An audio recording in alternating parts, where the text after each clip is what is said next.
Hey, what's up, everyone? Welcome to Redskins Talk TV. This is your host, Dre. Now, the game is just over between the Philadelphia Eagles and the Washington Redskins. Team went down, scored 37-34. Philadelphia took it. It was a really good game. First and foremost, want to congratulate Kirk Cousins. Played an outstanding game. Made some really good decisions. So hats off to him. Like I said, he stepped in there and played like he should be the #1 quarterback. So, congratulations to him. He really did change my mind on this game. The offensive line, they were able to protect him for the most part. Let's go ahead and take a look at a couple of things here. Now, on offense, Kirk Cousins, he was distributing the ball around the field, had some really good plays. This loss today, I don't really put on him. Even with the interception that happened in the fourth quarter, I don't put that on Kirk Cousins at all. One, because the Eagles really didn't get anything out of it. But most importantly, I think it was just the play calling, because there's plenty of time left on the clock.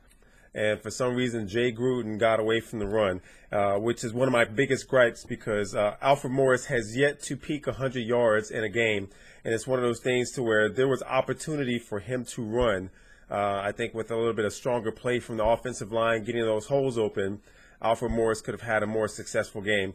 And as I state in most of my videos, in order to take pressure off the quarterback and also off the offensive line when it comes to passing, they do a slightly better job with the run blocking. So feeding the ball to Alfred Morris is the way to go. Having Darrell Young as the lead back will help to create that opening and get Alfred Morris the yardage that he needs.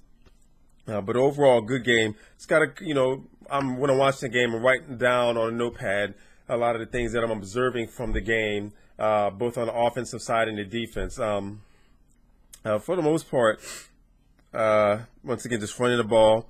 Alfred Morris, he got a little dinged up when a player was pushed into him and hit his leg, so he still came back in the game. Special teams, big problem with special teams, and as I stated, not so much worrying about Darren Sproles, but the one player who ran the kickoff for a touchdown. That kind of thing hurts. Our special teams coach really has to get a foot up the ass, primarily because of that touchdown, but also because most times on special teams, when we're receiving a punt or a kickoff, there's always a flag that's thrown. So when Andre Roberts is getting some positive yardage, they're basically taking steps back because of flags being thrown against us. So it's one of those things where special teams really need to get their shit together, because we're doing more to move backwards and go forward when it comes to matriculating up the field. What else did I write down here? The corners. If this game is lost, it was lost because of defense. Now, defense played a pretty good game. However, as I stated before, we don't have the type of defensive line that can generate enough pressure to get to the quarterback. It was a little bit different last week because the Jaguars suck. And when you see the score as far as how they played today against Indianapolis, they suck. But we need the kind of defensive line that can get pressure. Now, in order for our defensive line to get any pressure on an opposing quarterback, we have to have strong play from our corners. I have the theory that if the corners are able to press up on the line of scrimmage, disrupt the pass pattern of the receivers, that the quarterback will have to hold the ball a little bit longer. Tighter covers by the cornerbacks, and as well as being able to stay in the corner's hip pocket instead of giving all this cushion to try to keep the play ahead of them. That will allow for our defensive line to get that pressure.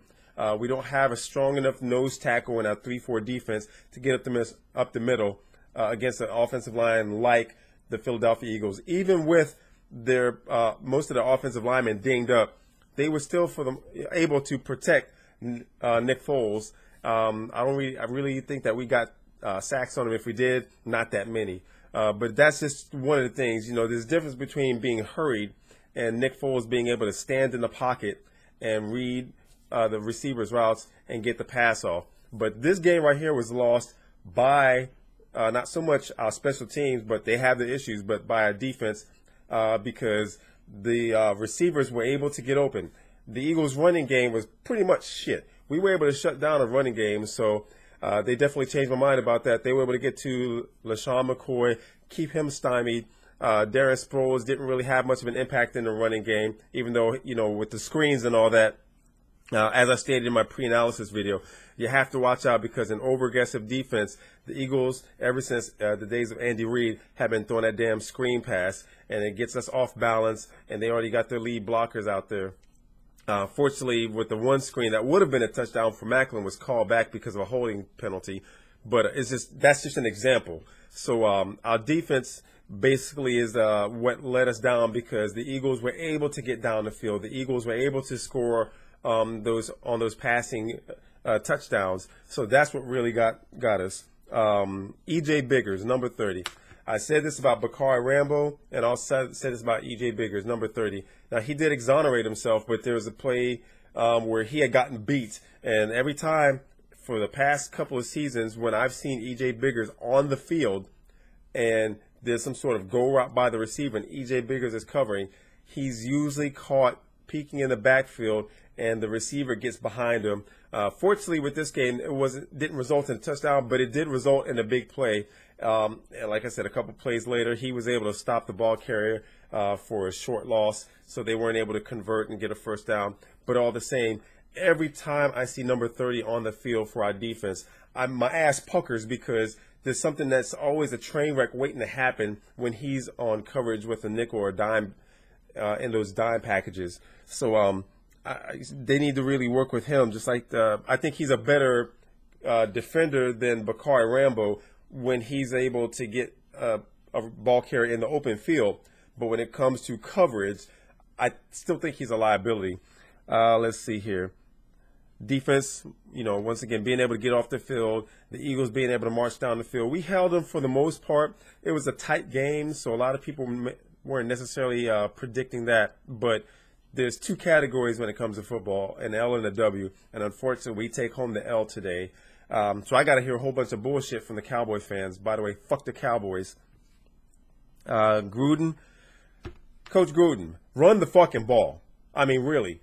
The opportunity is there, and we have Kirk Cousins passing. There's plenty of time left. Even if it's a short lead by the other team, we still have plenty of time, but we have to get that pressure because everyone knows that Cousins is going to try to go to Garcon, and there was a lot of miscues in the passing game.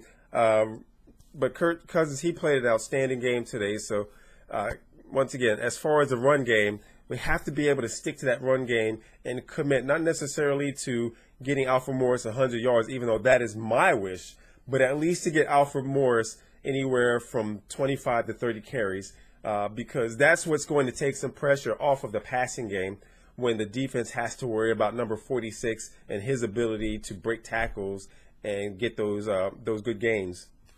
The fight that broke out with Chris Baker, I think it was a stupid move. I personally thought that it was a good play. Once it's interpreted that the ball was intercepted, if the quarterback is trying to go for a tackle, it's open season. At least that's what I thought. So I remember when Warren Sapp knocked the shit out of that one offensive lineman, and Mike Sherman got all pissed off at him. But Chris Baker, he got ejected from the game, so I'm pretty sure he's going to get a nice hefty fine from the league. Initially, when they said that Trent Williams was going to be ejected, I got really pissed off, even though he didn't. But I'm still pissed off at Trent Williams because for the past couple of weeks, whenever there's some sort of personal foul or some sort of altercation between the opponent, Trent Williams is trying to fight. Consider that we are trying not to give yardage to the opposing team. And Trent Williams, being on the sideline while our defense was doing the work, he was just in there trying to break up the fight, I understand. But the thought that he could have potentially been ejected when he's the best hope for our offensive line, that's what really got my shit up and riled because that's the last thing we need is for him to be fighting motherfuckers all the time. And then, of course, with the interception, once again, that we should have run the ball. It's as simple as that. We should have run the ball. It was a little bit of a misread when Kirk Cousins was trying to go to Niles Paul, and Niles Paul didn't turn around, and the defender broke on it, got the interception. Once again, they didn't get any score out of it, but it took us off of our momentum and our ability to try to at least tie the game or at least get ahead. But these are just some of the keys as far as what I observed when I was watching the game. I missed the first 30 minutes, so I missed that kickoff for a touchdown because I was at work working overtime. But it's just shit like this. We have the capability to be competitive and have a chance to have our name mentioned as potential for making it to the postseason, especially with the strong play on our offense. Kirk Cousins, he makes some really good decisions, and as I stated before, he is a better pocket passer than Robert Griffin III. But in the offensive line, because Kirk Cousins does get the ball out of his hands quicker. So whoever is behind center, that's who I'm going to go for. I'm still an RG3 fan, but I'm also a Kirk Cousins fan once again because they do don the burgundy and gold, and that's what's most important to me. If they give us an opportunity to win, then I'm all for that. But go ahead and leave your comments. This is a tough loss, especially because the Cowboys and them bitches, they won. So, quiet at first when I thought the Rams were winning. But then all of a sudden, when they end up losing to the Cowboys, you got a lot of Cowboy fans now stepping up and having a lot of shit to say. But I'll talk to them bitches, and I'll have a nice little hate video on Redskins Cowboy Week. But anyway, go ahead and like, subscribe, and share this video to my Redskins family. Hail to the Redskins.